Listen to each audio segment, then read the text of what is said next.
Bonjour et bienvenue à l'église Jésus-Christ, Roi des Nations pour ce tout nouveau résumé de culte du 2 mai 2021.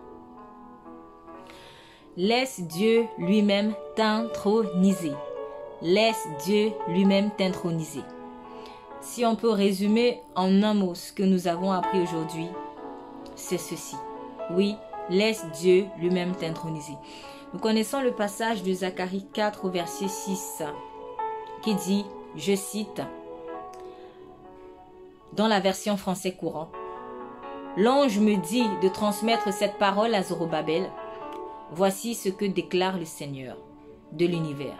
Ce n'est pas par la violence, ni par tes propres forces que tu accompliras ta tâche, mais c'est grâce à mon esprit. » Dans d'autres versions, un peu plus connues, on dit « Ce n'est pas par la force, ni par la puissance, mais c'est par mon esprit. » Et nous avons vu aujourd'hui l'histoire d'une personne qui a commis l'erreur d'agir par ses propres forces.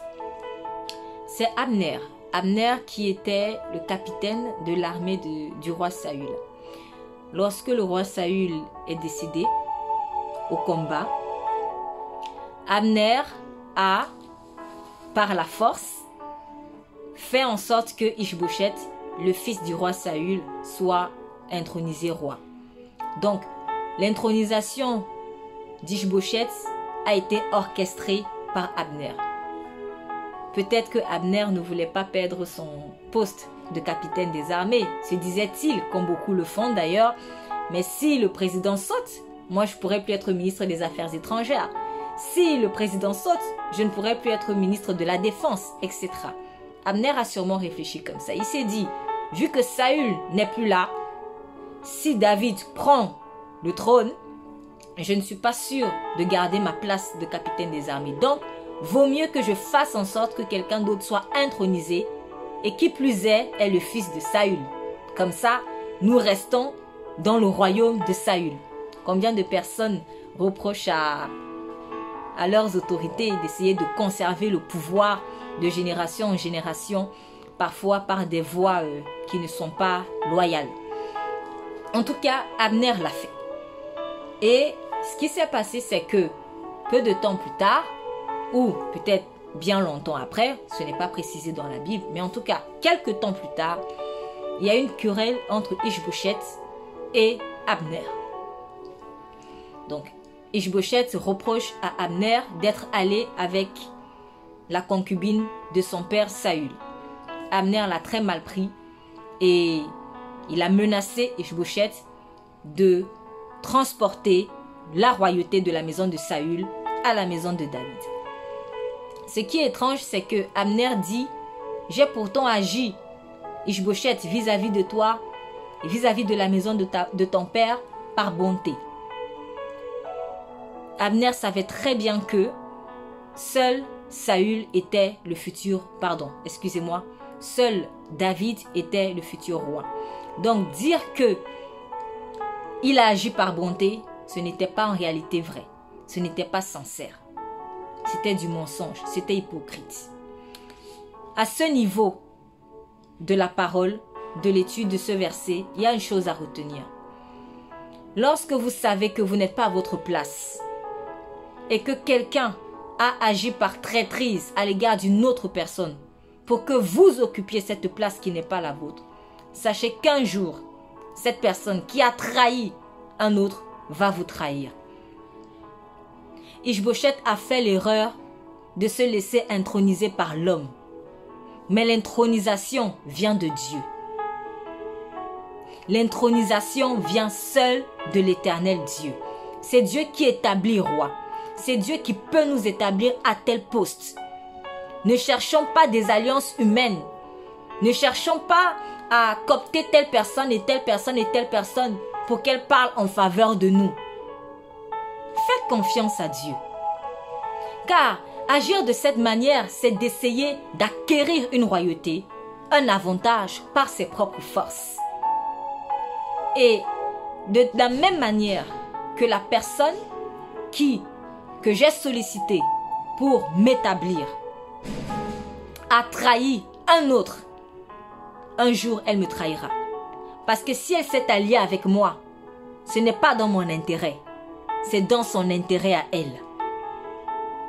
Abner a fait ce qu'il a fait vis-à-vis d'Ish-Bosheth en l'intronisant roi, pas parce qu'il aimait beaucoup Ish-Bosheth.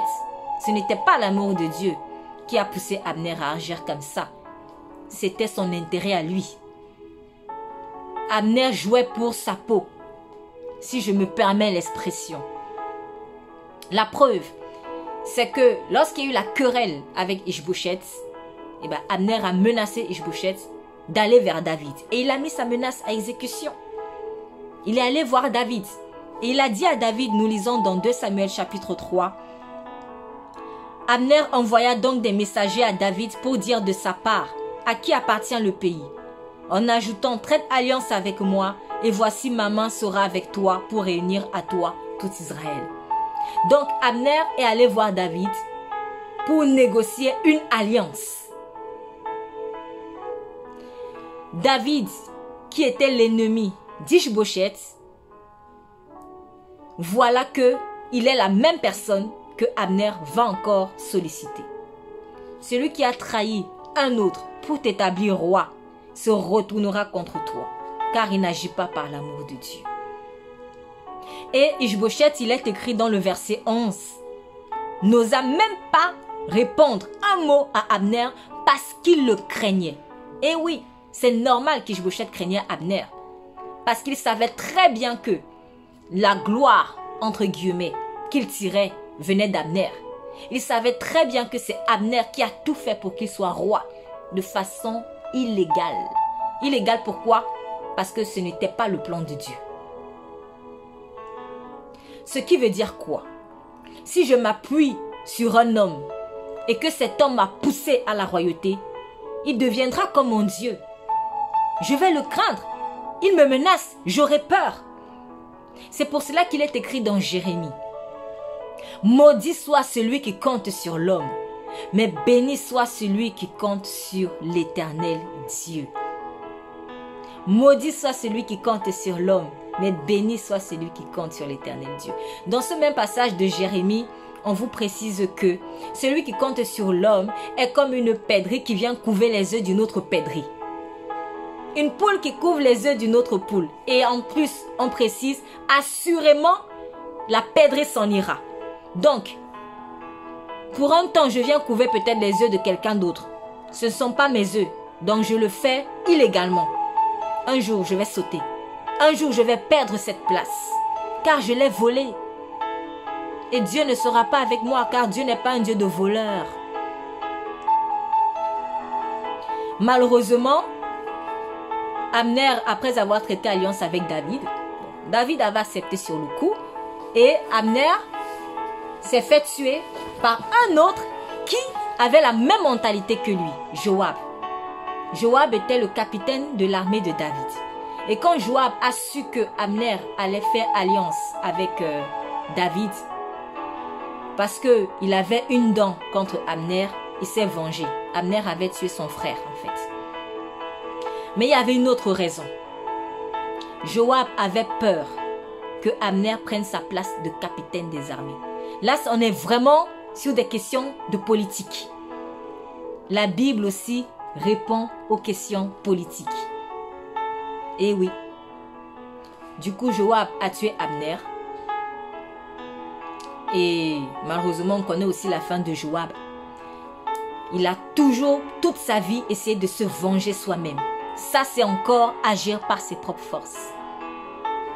Laisse Dieu te venger. Ne te venge pas toi-même. Car si tu te venges toi-même, tu boiras le sang de la vengeance. Et c'est pour cela que Joab est mort d'une manière vraiment lamentable. Le sang qu'il a versé est retombé sur lui. Mais je pense aussi, après ça n'engage que moi, que de toute manière, Dieu n'était pas forcément à 100% dans le plan que Abner avait concocté, parce que la gloire de la royauté de David devait revenir non pas à Abner, mais à Dieu. Donc, en allant proposer l'alliance avec David et en disant, David, je vais rassembler tout Israël et je leur dirai, oui, c'est toi le roi. Bon, en apparence, c'est pas mauvais. D'autant plus que David était vraiment le roi choisi. Cependant, ce n'est pas à Abner d'introniser David. Donc, Abner était en train de commettre encore la même erreur qu'il commettait avec Ish-Bosheth. C'est-à-dire, c'est moi qui intronise.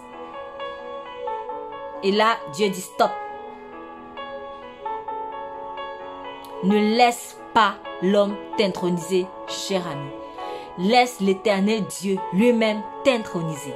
Ce n'est pas par ta force, ce n'est pas par ta bravoure, ce n'est pas par ton intellect, mais c'est par l'Esprit de Dieu. C'est aussi l'occasion de dire à ceux qui peut-être ont été placés à certaines positions, dans certaines positions, pardon, et qui se sentent incompétentes, de dire « N'aie pas peur, n'aie pas honte et ne fuis pas. » Car si c'est Dieu qui t'a placé là, tu vas prospérer. C'est Dieu qui qualifie.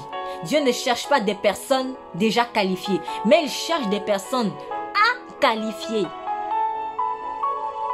David n'était peut-être pas physiquement plus fort que Joab, puisqu'il le confesse dans le verset 39. Il dit « Je suis encore faible aujourd'hui, bien que j'ai été un roi, mais ces gens, les fils de Tserouïa, donc Joab et Abishai, le frère de Joab, sont plus puissants que moi. » Il dit, sont trop puissants que moi. Donc, lui, le roi, David, confesse que voilà ses propres ministres qui sont plus forts. Dans le monde, on n'aime pas montrer ses faiblesses. Mais David n'avait pas peur de montrer sa faiblesse à Dieu et même devant les hommes.